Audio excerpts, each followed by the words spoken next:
Everyone has the same 24 hours in a day. So why is it that millionaires and billionaires seem to get so much more done while most business owners feel like they're running in circles? The answer isn't luck. It's how they manage their time, their team, and their numbers. Today, we're going to break down the 5 hard truths about business that once you understand and apply them, you will work smarter, not harder, and actually drive more results. So the first one is effort doesn't guarantee results. Working long hours is not enough. You need to focus on the right activities that drive revenue, productivity, and customer satisfaction. Oftentimes I see in business and through coaching calls, I will have a business owner that is like juggling 15 to 20 different problems inside of their business. And oftentimes they get sucked up in the minutia and the weeds of the very deep end of the problems. What I have learned, if we actually zoom out, we have all these fires in the business, right? All these 15, 20 different issues. If there was only one that we could fix and do today that would hopefully impact 4, 5, 8 different other fires, quote unquote, that is what we need to focus on. The best people that drive the best efforts and get the most results is when you actually zoom out of the problem. Take a step away from the business. Get in your car, go drive. Get away from the office, get away from the truck. Use your mind and think through the issues and the problems and say, okay, where can I focus my time if I've got all these issues? If I poured into one, would that one fix half of the other problems that I'm dealing with right now? That's the one thing that we need to be focused on. So effort doesn't guarantee results. Just because you work hard, just because you're out there pushing a mower all day, does not mean you're building a great business that is going to last long. Focus on the right things, the higher leverage tasks inside of your business, and it will serve you very well. Number 2, cash flow is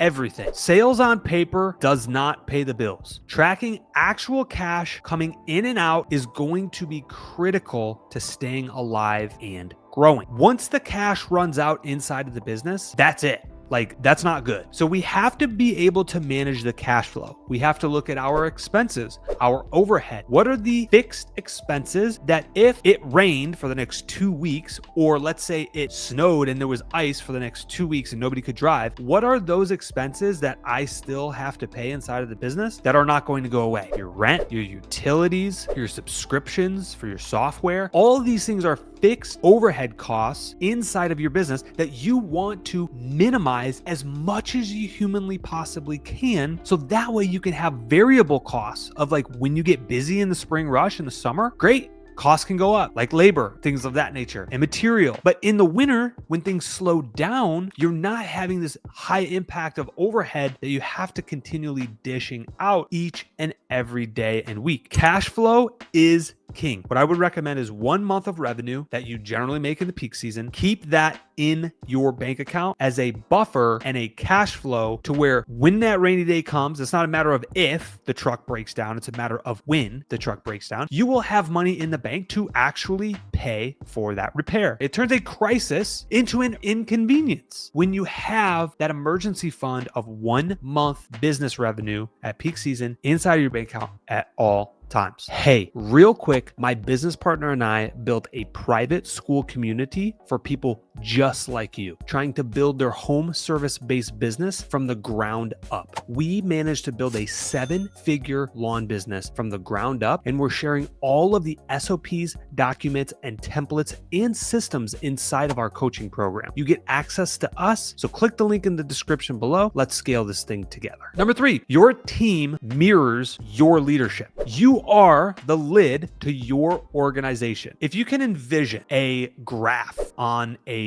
screen, just like maybe the stock market or something of that nature, and that stock goes up and then it goes down, then it goes up and then it goes down, it goes up, then it goes up more, then it comes down. It never beelines it straight across. Like, it doesn't do that. It either goes up or it goes down. The same way that constant change is occurring in life is the same thing that is occurring with your leadership capabilities and the character of who you are. Your leadership will mirror your team's ability to get stuff done. And so if you are not growing yourself and reading books like this one behind me, like the 10X rule, and listening to Audible books or watching this YouTube channel, channel, by the way, click the subscribe button. If you aren't growing and learning, you're going backwards. And so your team and the behavior of your employees reflects the standards that you set. If things are messy, slow, inconsistent, it is your leadership first that typically occurs in most businesses that I see. Be who you want to be duplicated. I always tell it to my trainers. I tell it to my managers. Be the ideal team player, that leader in the room, shows up early, stays late, is consistent every day, talks to people with respect, and has a professional standpoint, image, and character that somebody would want to follow. Because if that's not you in your organization, it's going to be someone else, or it's the business down the road that's picking up your team members. That's just a reality of it. So don't be the lid to your organization, even though we all are. Make sure that lid is constantly going up. Make sure your graph is constantly going up, and that will serve you very well. Number 4, customers only care about the outcome. I see so many people that bill based on like the actual time that they spent on the property. This is not a good recipe, by the way, of like charging the exact time, because if you've been in the industry for 5 years and have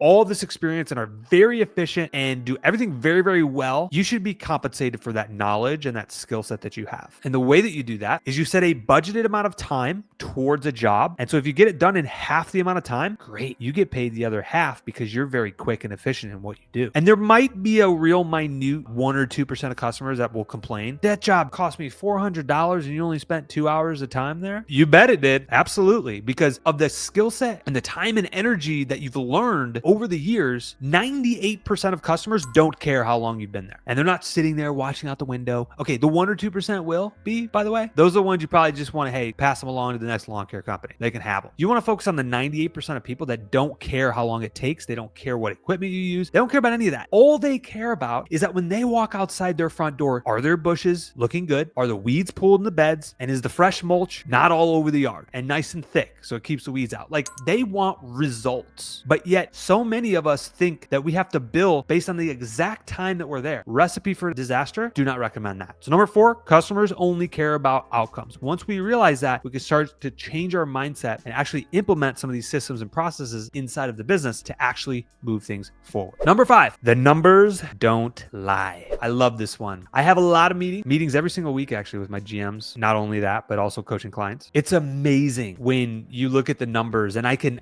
already look at the numbers and tell you whether or not an individual is doing pending estimate calls. And when I look at the close ratio number and I'm like, that's pretty low, I already know in my brain, 99% of the time I'm accurate, by the way. That 1% is probably a fluke, but 99% of the time, very easily, the data shows me what actions are being taken in the business. And so we need to get very thorough on understanding the key performance indicators inside of the business and track them every single week so we can see the ebbs and flows and the trends of the different seasons and what's going on. This manager from this manager, or this employee from this employee, and to understand if that team member is better or not than the person to the right or the left of them, or if they're able to achieve the standards that you set inside of your organization, the revenue, the efficiency, the complaints, all of these things. There's 5 key performance indicators that we track every single week on this stuff to make sure we cannot ignore these and fly blindly down the street without knowing our numbers. These are the 5 hard truths. Make sure you are subscribed to the channel if you guys like this content and want more of it. See you guys in the next one.